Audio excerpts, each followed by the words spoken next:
세계 곡물 시장이 요동을 쳤습니다. 곡물 가격이 급격히 올라가 가지고 많이들 걱정을 했습니다. 유가가 상승하고 코로나로 인하여서 이 운송 대란이 일어났죠. 그리고 환경의 급변 이런 걸로 곡물 시장이 요동치면서 우리의 식탁에 오르는 이러한 곡물이 안전하지 않구나 하는 것을 느끼는 그러한 시간이 있었습니다. 다행히 그 여파가 크지 않아 가지고 별로 우리가 크게 느끼지는 못하였지만 언제든지 이 곡물이 식량이 무기가 될 수 있구나 하는 것을 우리가 또 느끼는 그러한 순간이었죠. PPT를 보여주시면 이제 우리나라 곡물 자급률이 저 빨간 점으로 되어 있는 것이 쌀입니다. 그래서 쌀의 자급률은 90% 이상이 되는데 밀이라든가 이 콩이라든가 이런 것들은 자급률이 거의 10% 이하 이렇게 되어지는 것이 많습니다. 그래서 우루과이 라운드라고 옛날에 우리 좀 많지 이제 듣고 그랬었잖아요. 그 이후에 우리나라 이제 농산물 자급률이 굉장히 많이 떨어졌습니다. 다음 PPT를 보여주시면 이제 우리나라 농산물이 이제 저렇게 최근 20년 동안 저렇게 쭉쭉 떨어졌죠. 그래서 식량은 2019년에 45%인데 2021년에는 30%대 이렇게 된다고 합니다. 뭐 곡물, 뭐 여러 가지 이렇게 이제 식량 자급률이 굉장히 떨어졌어요. 그러면 이런 것은 국제적으로 분업화가 되기 때문에 어쩔 수 없는 거 아니냐 이렇게 생각할 수 있는데 미국, 캐나다, 프랑스, 영국, 독일 다 이런 나라들은 식량 자급률이 100%가 넘습니다. 그러니까 이런 나라들은 자기 실속이 있는 거예요. 만약에 식량이 무기가 되어도 우리는 민족은 살 수 있다. 이렇게 챙기고 있는 거예요.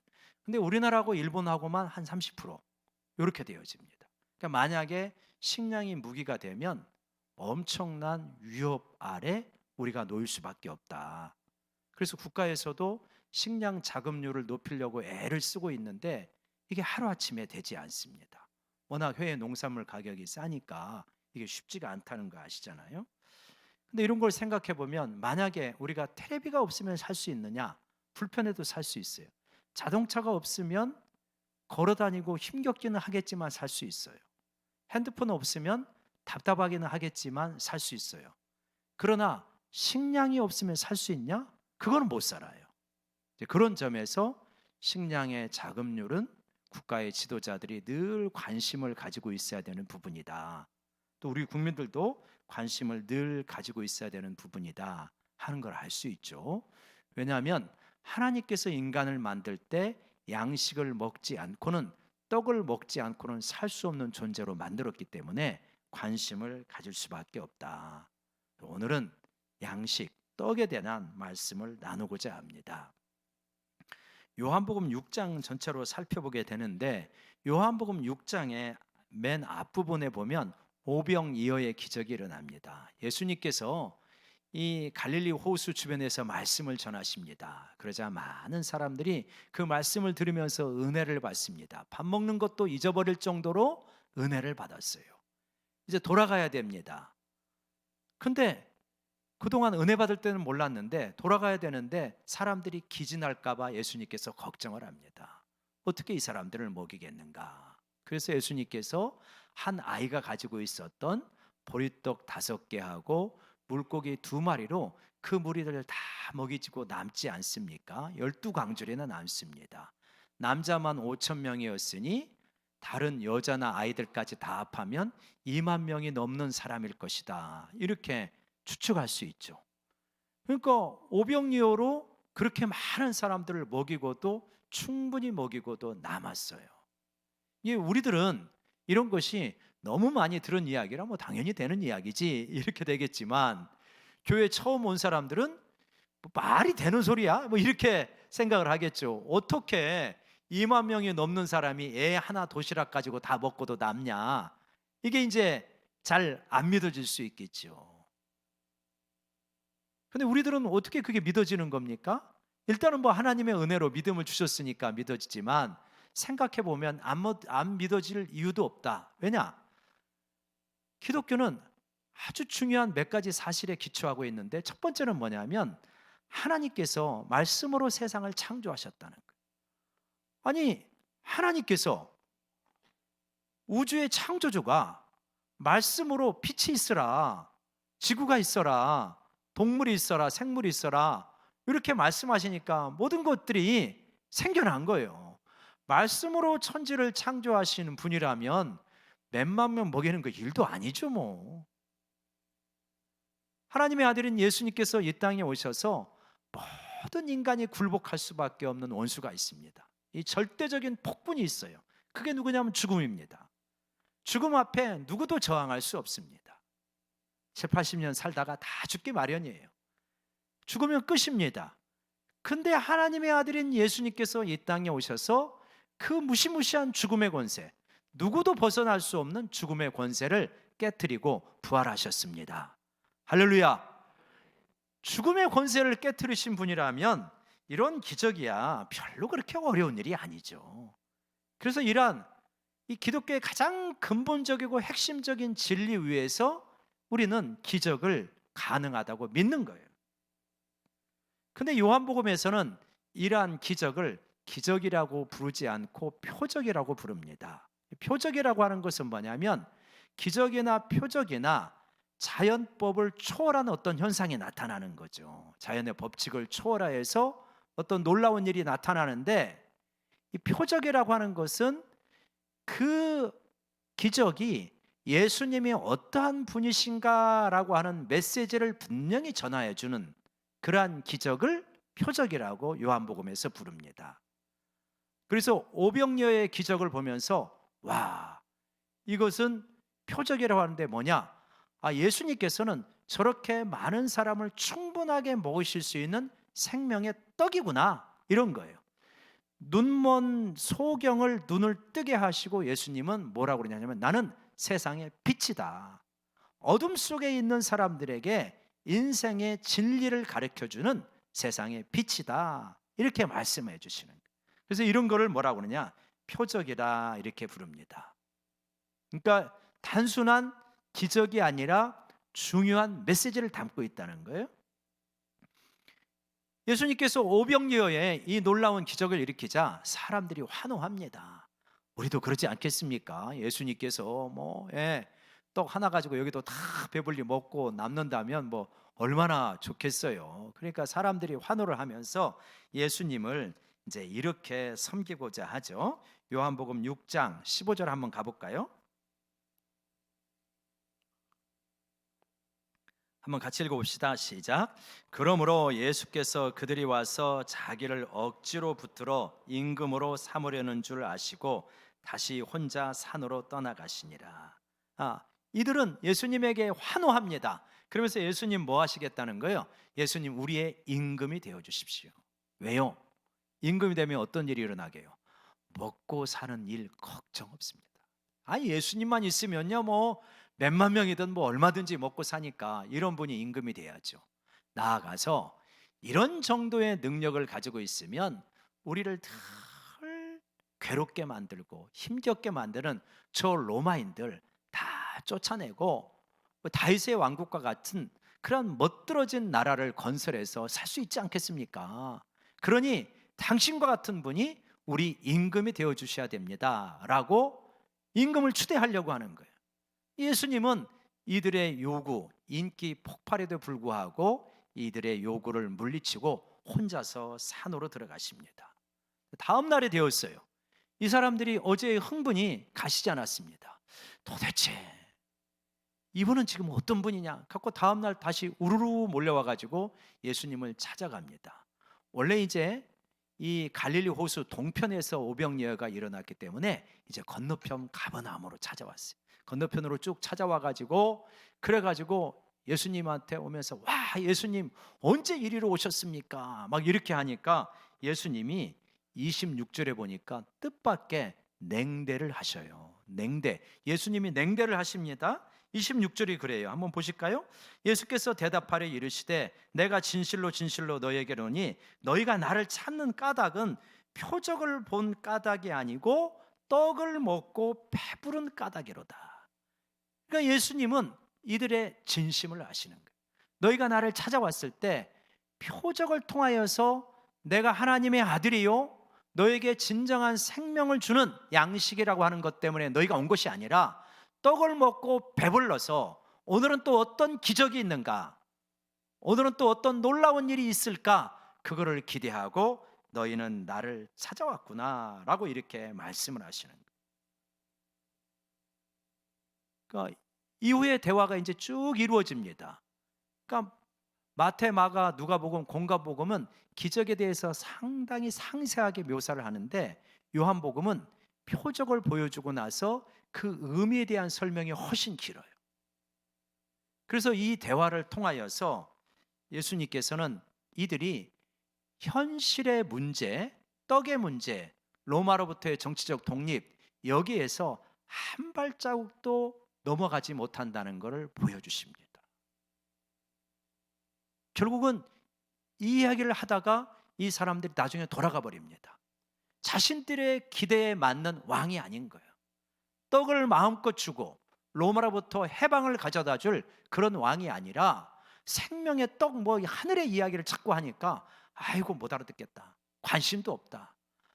떡을 배부르게 줘야지, 그리고 우리에게 정치적인 해방을 줘야지, 무슨 영원한 양식이냐, 이러면서 돌아가는 거예요.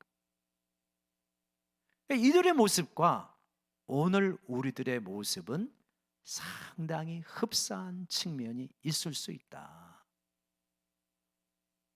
처음에 예수님 앞에 나올 때 다양한 동기로 나옵니다. 이상하지 않습니다.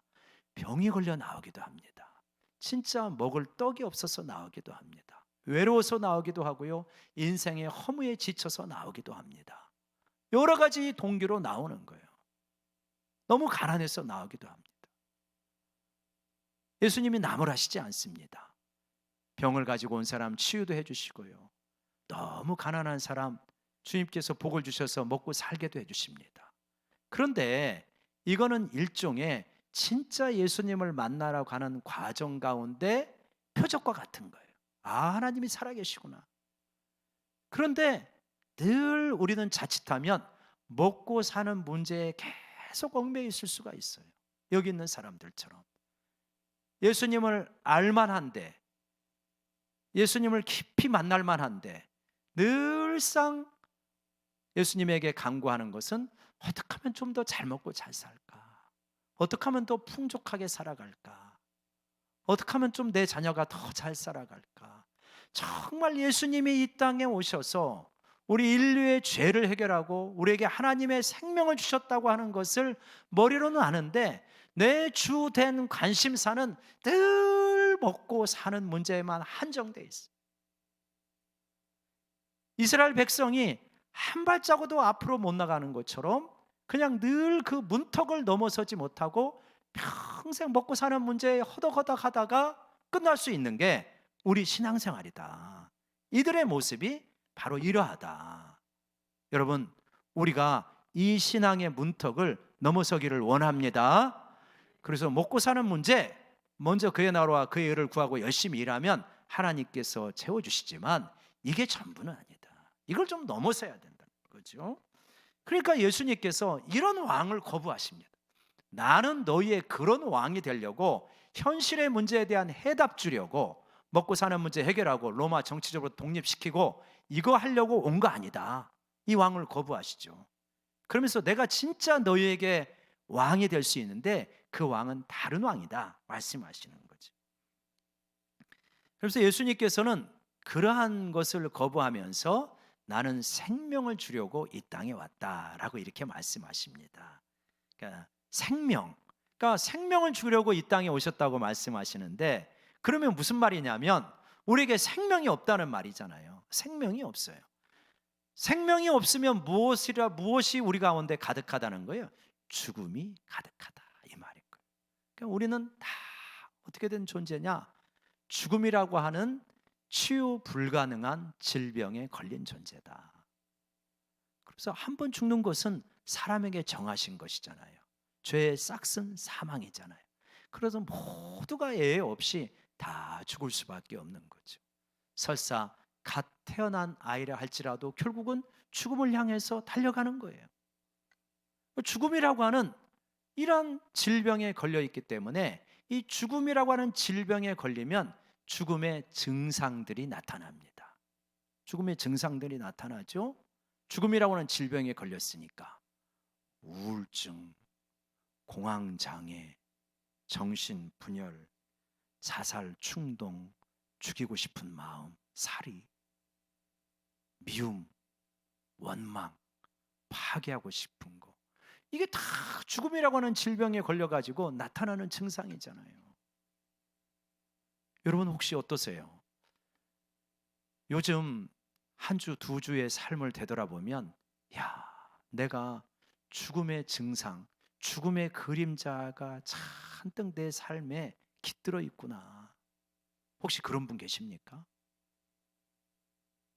만약에 그렇다면 너무 실망하지 마시고 오늘 말씀을 통하여서 그 죽음의 그림자에서 벗어나는 역사가 일어날 줄로 믿으시기 바랍니다. 죽음의 증상 그림자가 있고요, 생명의 증상이 있습니다. 생명의 증상은 뭐냐면 기쁨, 환희, 사랑, 평화, 헌신, 봉사, 우정, 희생, 이런 것들이에요. 생명의 증상이 있는 거예요.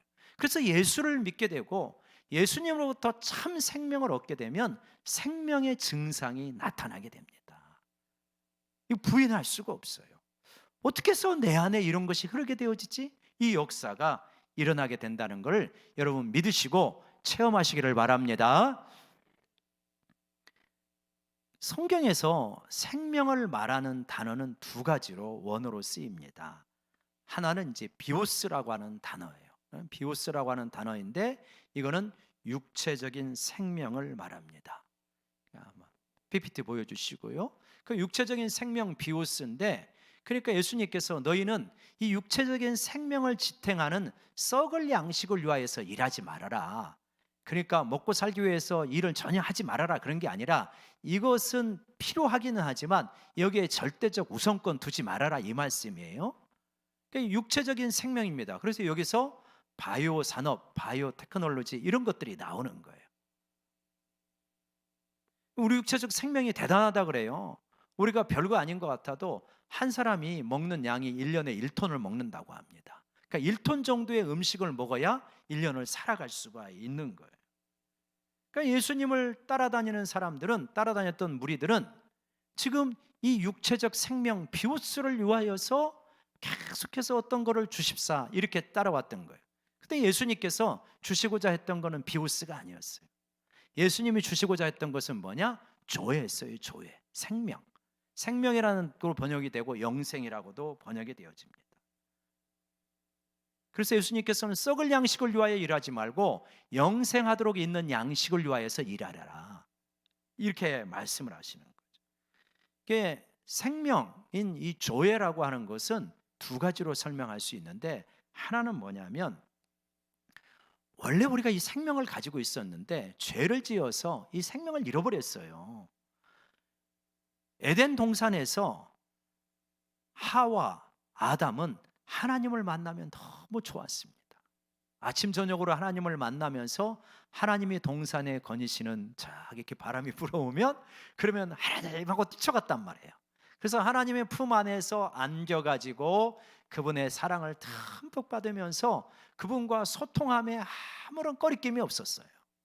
영적인 풍성한 교제가 있었습니다. 그게 생명이었어요. 근데 아담과 하와가 그 하나님과 같이 되고 싶어서 선악과를 따먹는 순간에 두려움이 오고 하나님을 피하게 되죠. 동산에 하나님께서 거니시는 소리가 들리는데 예전 같으면 달려나갔는데 지금은 숨어버립니다. 하나님과의 관계가 단절이 되죠. 그리고 에덴 동산에서 추방이 되어지죠. 하나님과 관계가 단절이 되고 하나님 부재의 삶을 살아가라, 이게 에덴 동산에서 추방됐다는 의미예요. 하나님의 사랑과 하나님의 임재 가운데 그분과 소통하면서 살아있는 것에 기쁨을 누리며 살아가야 될 존재가 하나님의 부재 가운데서 자기 힘으로 자기 능력으로, 자기 판단으로, 자기 지혜로 살아가야 되는, 한없이 모든 것들이 결핍된 삶을 살아갈 수밖에 없는 거예요. 이게 생명이 없는 상태입니다. 근데 예수 그리스도가 오심으로 다시 하나님과의 관계가 회복되었다. 하나님의 무한한 사랑을 덧입고 그분의 무한한 자원을 내 것으로 누리면서 하나님과 온전한 관계가 회복된 것, 이것이 우리가 생명을 얻었다, 조회를 얻었다, 이렇게 말합니다. 할렐루야. 여러분, 이 생명을 얻게 되었다는 것을 진심으로 우리가 기뻐하기를 원합니다. 그래서 이제는 하나님의 부재 가운데 살 필요가 없어요. 우리가 하나님의 임재 가운데 살아갈 수 있는 길이 완전하게 열렸습니다. 그래서 이 땅에 하나님의 임재 가운데, 하나님과의 소통 가운데 그분의 것을 다 누리면서 살아가면서 이 땅에서 죽게 되면 영원한 천국에서 영원한 생명, 신적인 생명을 누리며 살아가게 됐다. 그 영생의 생명이다. 그런 의미에서 두 번째, 조회라고 말합니다. 그러니까 하나님과의 관계가 회복된 생명, 영원히 살게 된 생명, 이게 조회라는 거죠. 그런데 많은 사람들은 이 조회를 모릅니다. 비오스밖에 몰라요. 그래갖고 그냥 비오스를, 이 육체적인 생명을 어떻게 더 누리려고, 어차피 죽는데 6, 70년 사는 거 지금 7, 80년 살고, 좀 있으면 8, 90년 살고, 조금 더 있으면 100년까지 살고 뭐 그러겠죠. 그래도 어차피 죽게 되어지는데 이거에만 집착하며 살아가는 인생들에게, 너희 그거 어차피 이 땅의 육신의 생명 끝나는 거야. 영원한 신적인 생명, 그 영생 누리며 살아야 된다라고 지금 주님이 말씀하시는 거예요. 설교 준비하면서 옛날에 오카는 목사님이 이걸 가지고 설교했던 부분을 제가 읽어보니까 마이클 잭슨 이야기가 나오더라고요. 그때 마이클 잭슨의 전성기 시절의 이야기예요. 그러니까 뭐라고 그러냐면, 거기서 마이클 잭슨이 그때 한 20년 동안 세상의 영화, 인기, 부 이런 걸 다 누리고 살았답니다. 그 당시 그랬죠. 네, 그 당시 그랬습니다. 팝의 황제 아니었습니까? 빌리진, 스릴러 뒤로 막 착착 걸어가고 막 대단했잖아요. 그때. 근데 마이클 잭슨이 그때 뭐라 그랬냐면, 자기는 너무 많은 걸 누리고 살기 때문에 150세까지는 살아야 된다, 이렇게 이야기를 했대요. 그러면서 오래 살기 위하여서 그렇게 신경을 많이 쓴대요. 세균에 감염되기 되지 않도록 우리가 지금 쓰고 있는 마스크를 그 당시에 쓰고 사는 거예요. 마스크 쓰고 살고, 그리고 장갑 끼고, 그러면서 또 담배는 피웠는가 봐요. 담배째가 떨어지면은 그거를 절대로 줍지 않았답니다. 세균에 감염된다고. 그러면서 이제 뭐 했냐면, 이 100% 농축 산소가 있는 튜브에 들어가서 하루에 몇 번씩 들어가 가지고 이제 자기 몸을 리프레시하는 거지. 예? 그렇게 산소로 이제 젊어지려고 그렇게 몸부림치면서 살아가던 마이클 잭슨이 얼마나 허망하게 죽었습니까? 기가 막히게 허망하게 죽었죠. 그가 비오스가 아니라 조에 대해서 조금이라도 관심을 가지고 추구했더라면 얼마나 그 삶이 가치가 있었을까. 새롭더라고요, 예전에 그 이야기를 들어보니까. 자, 그러면 여러분, 우리는 어떻게 해야 이 조의 영적인 생명, 이거를 신적인 생명, 영생을 얻을 수 있습니까? 오늘 말씀은 그렇게 말하잖아요. 35절에 나는 생명의 떡이니 내게 오는 자는 결코 줄이지 않는다. 아, 생명의 떡을 먹어야 되는구나.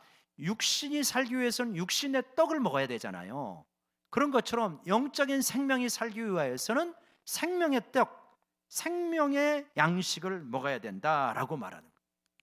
이 말이 유대인들에게는 어려웠습니다. 오늘 우리에게도 어려워요. 이게 쉽지 않습니다.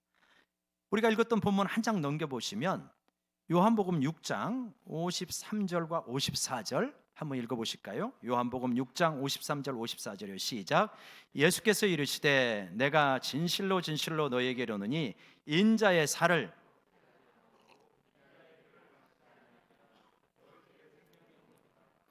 내 살을 먹고 내 피를 마시는 자는 영생을 가졌고 내가 그를 다시 살리리니.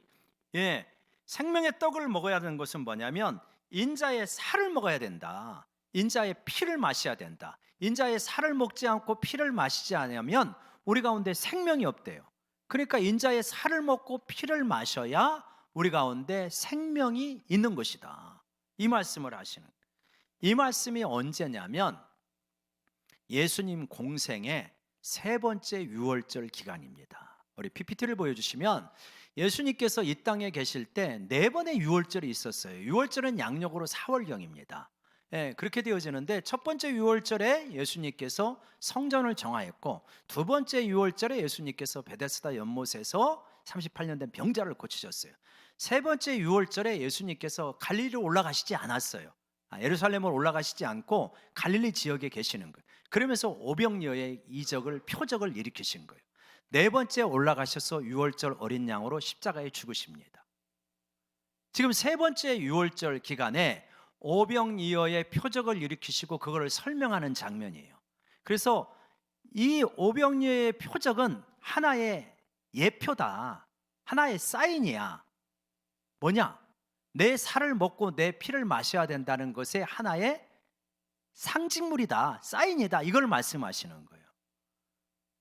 그러면서 이제 1년 후에 이거를 더 구체적으로 가르쳐 주십니다. 그게 뭐냐면 성찬 예식을 제정해 주시는 거예요.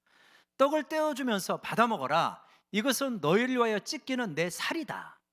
떡을 먹은 후에 잔을 주시면서 말씀하시되 받아 마셔라. 이거는 너희를 위하여 흘리는 새 언약의 피, 내 피다. 이렇게 하면 성찬을 제정해 주시죠. 그러니까 오병이어에서 내 살을 먹고 피를 마시라는 것과 성찬과 그리고 바로 성찬을 제정해 준 다음 날에 있는 십자가와 부활은 다 연결되는 것이다. 예수님의 십자가에서 찢기시고 흘리시는 살을 먹고 피를 마셔야 영적인 생명이 우리 가운데 주어지는 거구나. 이 말씀을 하시는 거죠. 그래서 여러분, 우리가 이거를 예수님을 먹고 마셔야 돼요. 예수님을 먹고 마시자. 이제 예수님께서 하시는 말씀이 너희는 나를 먹고 마셔야 된다. 이런 거예요. 우리 한번 외쳐봅시다. 예수님을 먹고 마시자. 예수님을 먹고 마셔야 영적인 생명을 얻게 된다. 이 말이잖아요. 근데 이거를 SNS에 많은 사람들이 요즘은 뭐 아주 좋은 데를 가면 다 SNS에 올리잖아요. 그래가지고 고급 레스토랑에 가서 맛있는 스테이크와 커피가 있는 거를 쫙 올리고 그거를 친구가 올린 걸 보면서 와 배부르다 배부르다 배부르다 그런 사람 한 사람이라도 있습니까? 그걸 그냥 사진 속의 그림에 불과하죠. 내가 먹고 마셔야 배부른 거죠. 예수님의 살을 먹고 마신다라고 하는 것 똑같습니다. 내가 먹고 마셔야 진짜 배부른 거예요. 그러면 생명이 넘치게 되어지는 거예요. 그리고 예수님을 먹고 마신다는 의미가 뭐냐? 예수님이 십자가에 죽을 때 나도 예수님과 연합하여서 그 이기적이고 죄악이 많은 존재가 십자가에서 처리가 되어집니다. 옛날에 우리가 미국 가려면 정말 치사했어요. 그죠? 미국 대사관에 가가지고 대사관에 둘레 줄이 쭉 쳐 있습니다. 그래가지고 그 기다리는 줄들이 그래갖고 거기를 이렇게 가가지고 비자를 받아야 그래야 이제 미국을 갈 수가 있었단 말이에요. 그래서 거기서 이 리젝트 당해가지고 빠꾸 당해가지고 나오면서 투덜대는 사람이 한두 사람이 아니었어요. 근데 노무현 대통령이 미국의 부시 대통령하고 미국에 가가지고 이 사인을 했어요. 무비자 협정 사인에 노무현 대통령이 사인을 하는 순간 우리는 그 자리에 있지도 않았는데 대한민국의 대표가 가서 사인을 하는 순간 그 속에 우리가 다 들어가 있던 거예요. 그 사인을 한 다음 날부터 미국 여행은 무비자로 그냥 가게 되는 거예요. 이게 대표의 엄청난 효력이죠. 예수님이 우리를 대표하는 거예요. 예수님이 우리를 대표해서 우리의 모든 죄 지임을 짊어지시고 십자가에 죽으심으로 우리의 모든 끔찍한 죄악들의 대가가 깨끗하게 하나도 남김없이 다 지불된 줄로 믿으시기 바랍니다. 그게 십자가에서 깨끗하게 지불된 거예요. 그리고 예수님이 3일 만에 부활하실 때 똑같이 우리도 그 안에 있는 거예요. 그래서 옛사람은 예수와 함께 십자가에서 철저하게 처리가 되고 죽었고, 예수님이 부활하실 때 새로운 존재로서, 완벽하게 새로운 존재로서, 예수님의 의로움을 나에게 덧입혀진 존재로서 다시 태어나게 됐다는 걸 믿으시기 바랍니다. 그래서 이제 내가 하나님 앞에 설 때 어떤 존재로 서냐? 모든 죄는 다 사함을 받고 예수님이 하나님을 바라보시는 그 시선으로, 그 의로운 시선으로 나를 인정해 주신다는 거예요. 이게 십자가와 부활을 통해서 이루어진 것입니다. 이거를 행하는 예식이 세례식이에요. 세례를 하게 될 때 물속에 들어갔다가 물속에서 나오는데, 들어갈 때 나의 옛사람이 죽는 거예요. 나올 때 새 사람으로 나오는 거예요. 그거를 형상화한 것이 세례인 거죠. 그래서 우리는 이 십자가와 부활의 이 놀라운 진리를 어떻게 하느냐? 먹고 마셔야 되는 거예요. 매일매일 먹고 마시고, 아침에 일어날 때 먹고 마시고, 저녁에 잘 때 먹고 마시고, 그러면서 이제 우리 가운데 영적인 생명이 충만해지게 됩니다. 그럼 어떻게 먹고 마신다는 거냐? 어떻게 된다는 거냐? 몇 가지로 적용을 해보겠습니다. 어떤 사람은 항상 외로워해요. 외로워해요. 쓸쓸합니다, 인생이. 그 쓸쓸함을 이기지 못해서 늘 텔레비를 보거나 인터넷을 하거나 친구를 찾아다니거나 혼자 있는 시간은 불안해서 견디지를 못해요. 너무 외롭기 때문에. 그럴 만한 이유가 있었겠죠, 그 생애 속에. 그러나 그 이유가 어찌됐든 간에 이 외로움을 가진 사람이 예수님을 먹고 마셔야 되는 거예요. 십자가에서 나를 구원하시기 위하여서, 나를 너무나 사랑하시는 예수님께서 나를 위하여, 한 사람 나를 위하여 십자가에 죽으실 정도로 그렇게 나를 사랑하셨구나. 마치 이 세상에 나 혼자밖에 없는 것처럼 나를 사랑하시면서 십자가에 죽으셨구나. 그렇게 나를 사랑하셨구나. 그 사랑을 깨닫게 되어지게 될 때 그 외로움에서 서서히 벗어나게 된다는 걸 믿으시기 바랍니다. 그러면서요, 예수님의 사랑이 느껴지는 거예요. 시편 131편에 있는 것처럼 젖을 뗀 아이가 엄마의 품 안에 앉아 있는 것처럼 예수님의 사랑이 느껴지면 예수님 하면서 그 품에 안기는 거예요. 예수님 너무 좋습니다. 당신의 사랑에 너무나 감격합니다. 그러면서 그 사랑에 안기는 거예요. 그러면 이 온 세상에 나 혼자밖에 안 사는 것 같은 그 외로움이 사라지면서, 무슨 소리냐, 예수님이 내 곁에 계시는데. 그래서 예수님을 찬양하면 그렇게 기쁘고 예수님과 있는 것이 너무 좋은 거예요. 이게 예수님을 먹고 마시는 거다. 어떤 사람은 인생 늘 두려움 속에서 살아갑니다. 여러분 주변에서 신경질 자주 내는 사람이 있으면 아마 틀림없이 그 밑바닥에는 두려움이 많을 거다, 이렇게 생각해도 별로 틀리지 않을 거예요. 두려움이 가득해, 밑바닥에. 표현을 안 할 뿐이지 실제로는 두려워. 앞으로 어떻게 될지 두려워. 이 두려움이 가득한 사람이 어떻게 두려움을 벗어납니까? 나 두려움 없이 살고 싶다. 뭐 내가 노력한다고 이게 됩니까? 어린 시절부터 무의식 세계에 가득 고여 있을 텐데. 예수 그리스도의 십자가와 부활을 바라보고 예수를 먹고 마시는 것. 나를 위하여 십자가에 죽으실 정도로 하나님께서 그 독생자를 내어주실 정도로 사랑하셨는데, 어찌 그 아들과 함께 우리에게 필요한 것을 하나님께서 은사와 선물로 주지 아니하겠느냐. 내 힘으로 살아가려면 두려울 수밖에 없지만 독생자를 내어주신 그분이 내 아버지가 되시는데, 지금도 나를 붙들고 계시는데 내가 어찌 두려워하랴. 이게 여러분 예수님을 먹고 마시는 겁니다.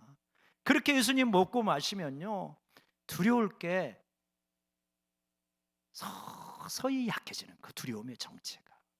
그렇지, 주님이 나와 함께 하시지. 그러면서 두려움이 사라지고 용기가 나오게 되는 거예요. 어떤 분들은 죄의 유혹이 한번 죄가 건들기만 하면은 금방 넘어져.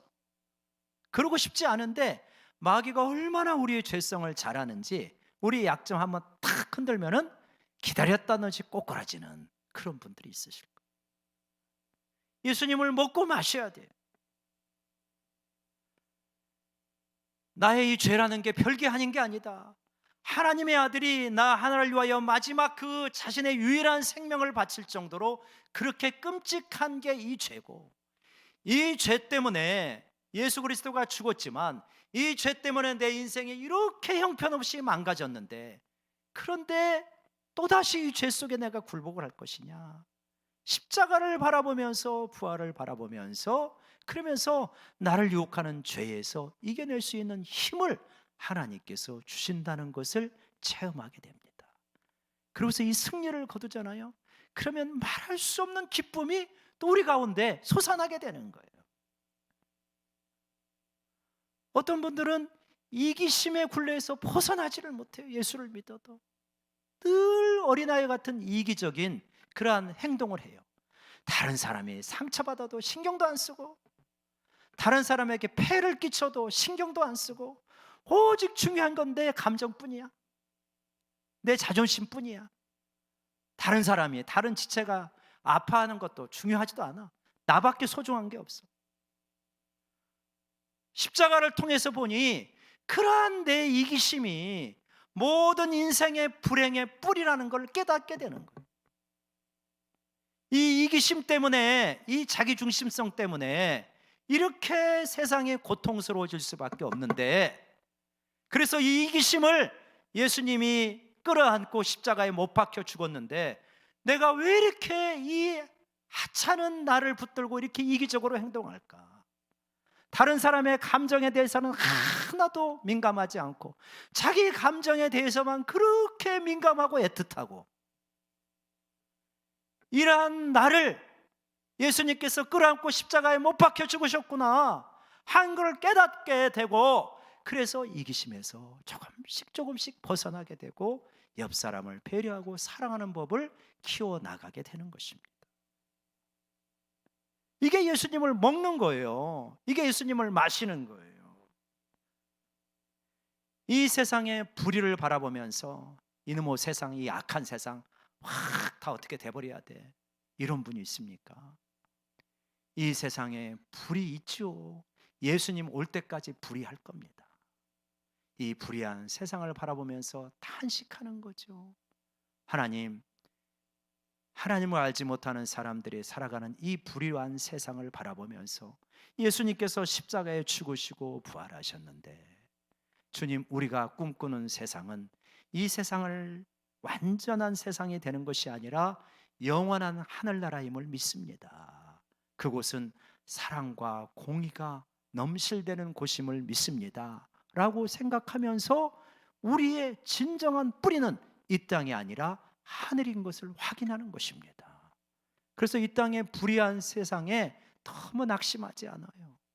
조금이라도 불의한 세상을 고치려고 애를 쓰다가 진정한 불의가 없는 하나님 나라에 우리가 가게 되는 줄로 믿습니다. 여러분, 예수님을 먹고 예수님을 마신다는 것은 굉장히 구체적이에요. 그냥 개념적인 것이 아니에요. 신학 개념적인 게 아니라 굉장히 구체적인 거다. 이게 기도예요. 이 옛사람이 죽고 새사람이 죽은 십자가와 부활이 내 삶 속에서, 내 일상 속에서 부딪히는 문제에 너무나 구체적으로 깊이 있게 적용되는 거, 이게 묵상이고 이게 기도다. 그러면서 우리는 점차 어떻게 되어지느냐, 죽음의 냄새가 사라지고 생명의 냄새가 자꾸 풍겨나게 됩니다. 감사가 되는 거예요. 여러분, 육체적으로 건강한 사람은 아침에 일어나면 그냥 활력이 있습니다. 그죠? 그런데 육체적으로 건강하지 않은 사람은 아침에 일어나도 힘들어요. 그래고 옆에 사람한테 커피 좀 타봐. 커피를 부어야 겨우 정신이 들까 말까. 육체적으로 이렇게 약한 사람은 그래. 영적으로 약한 사람도 마찬가지. 영적으로 건강한 사람은 하루를 살아가는데 마음속에서 기쁨이 흘러나온다니까요. 사랑이 흘러나오고 평화가 흘러나오는 거예요. 애써가지고 그걸 끄집어내지 않아도 성령님께서 주시는 그 생명력 때문에 사랑과 기쁨과 평화가 흘러 넘치게 되어지고 여러분 일상이 하나님의 선물로 가득 차다는 것을 발견하게 될 줄로 믿습니다. 영적으로 강건해지셔야 됩니다. 어떻게 하냐? 예수님을 먹고 마시는 거예요. 예수님을 먹고 마시면 점차 영적인 건강함이 우리 가운데 강건함이 채워지면서 하루하루가 생명이 넘쳐나는 역사가 일어나게 될 줄로 믿습니다. 억지로 감사하지 않아도 됩니다. 억지로 기뻐하지 않아도 됩니다. 흘러나옵니다. 자연스럽게 성령님이 주십니다. 부디 이 영적인 생명의 풍성함을 누려서 예수님이 말씀하신 것처럼 내가 온 것은 양으로 생명을 얻게 하고 더 풍성히 얻게 하려 함이라. 이 역사를 누리시는 체험하는 우리 모두가 되시기를 주의 이름으로 축원합니다. 우리 반주 잠깐만 해주고요. 우리 시간은 됐지만 말씀 적용하면서 같이 좀 기도하기를 원합니다.